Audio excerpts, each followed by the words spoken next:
সফলতার কোনো শর্টকাট হয় না, হয় অনেক কাঠখড় পুড়িয়ে জীবন যুদ্ধের প্রতিটি অধ্যায়ে নিজেকে প্রমাণ করে করে একটু একটু করে আপনি সফল হবেন, একটু একটু করে আগাবেন। ইটস এ জার্নি, এটা কোনো ডেস্টিনেশন নয়। এবং সফল হওয়ার পথ পরিক্রমায় কোনো লিফট নেই, সিঁড়ি বেয়ে উপরে উঠতে হয়।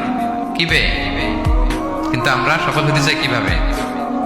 ডাইরেক্ট 100 তলায় তো আমি সফল, উপরে সবার উপরে আমি, এইভাবে চাই সফলতাটা। সবার উপরে উঠে যাব, গোল্ড মেডেল গলায় পরাই দিবে, আমরা সাকসেসফুল না। সফলতার রাস্তায় কোনো লিফট থাকে না। কি দিয়ে উঠতে হয়?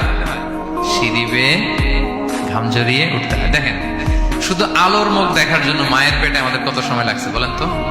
জাস্ট একটু লাইট, হ্যাঁ, 9 মাস 10 মাস সময় লাগছে শুধু একটু আলো দেখবো আমরা। একটু আলোর মুখ দেখার জন্য আমার লাগছে 9 মাস। আর এখানে আমরা শর্টকাট খুঁজি, খালি কি খুঁজি? সফলতার কোনো শর্টকাট নেই। অল্প এফোর্টে যারা সফল হতে চায় এরা কোনোদিন সফল হয় না।